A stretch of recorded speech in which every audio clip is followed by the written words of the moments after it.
All right, today we're going to put our cast iron wing on our planer.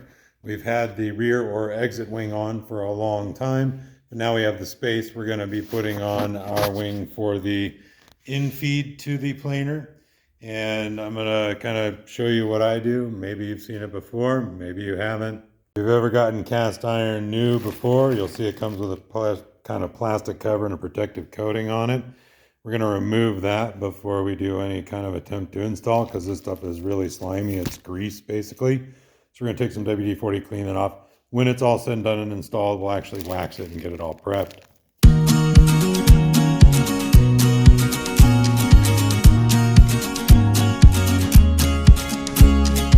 Here's all the gear we're going to need to install that cast iron wing. We've got the bolts, washers, the inset screws for your angle. When you're done with it, you install, you do a fine setting.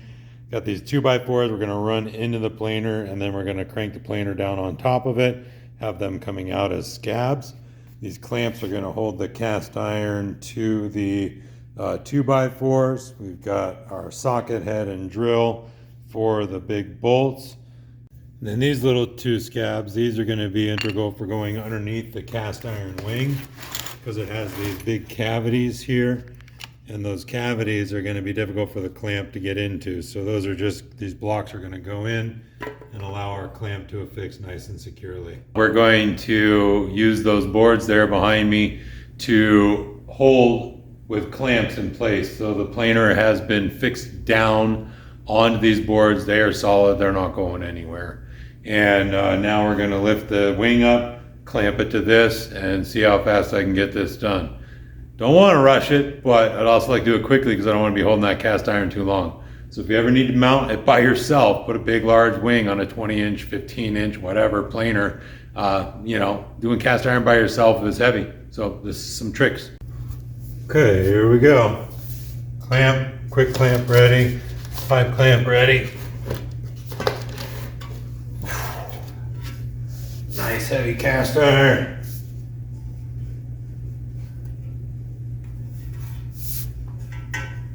Got my little block here. And a clamp.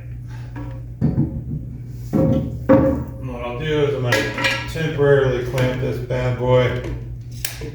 Getting these temporary clamps on is definitely a struggle, especially because you don't have that scab block.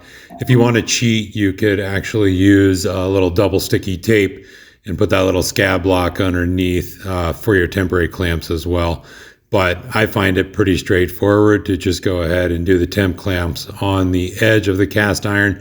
They're just there to get that in position long enough to put on our stronger clamps. Makes a big difference. At this point, we just go ahead and line up our screws, make sure everything's in position. Hand tight is all you need for now, because you're going to want to adjust your level. Some people like to put a pitch on these.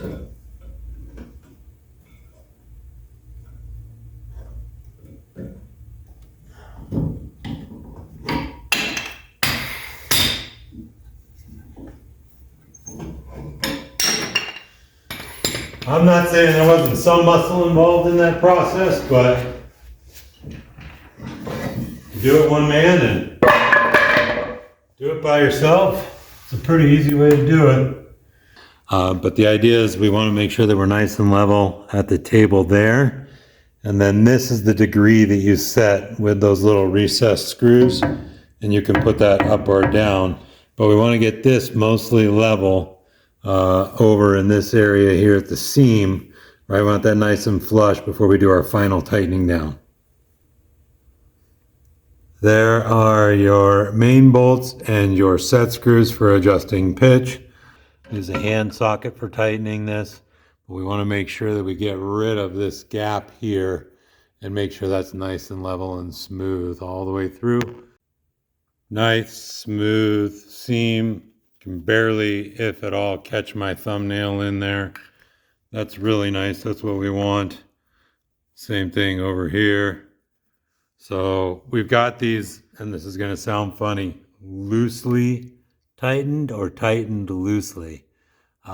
Because now what we're going to do is we're going to take and mess with those little set screws beneath and we get rid of this dynamic.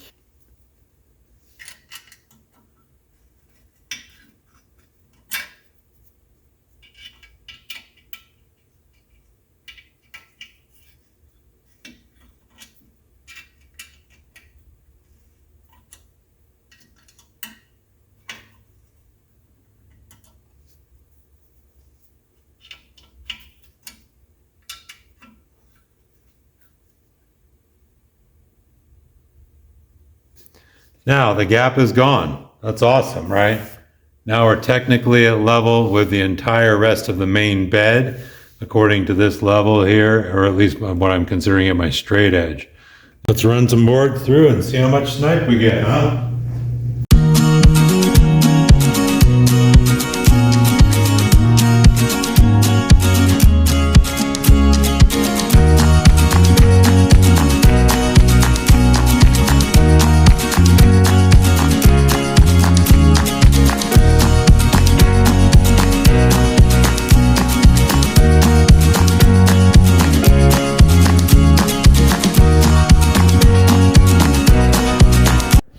After some fine adjustments of the table, you can see there is absolutely zero snipe on the in or the out feed. I mean, that is silky smooth. The only other trick that I did is I pushed down my feed rollers a little bit on the springs. Every now and again, those will get loose, and those are just a quick tension. Make sure you tension them equally, but that is absolutely zero snipe.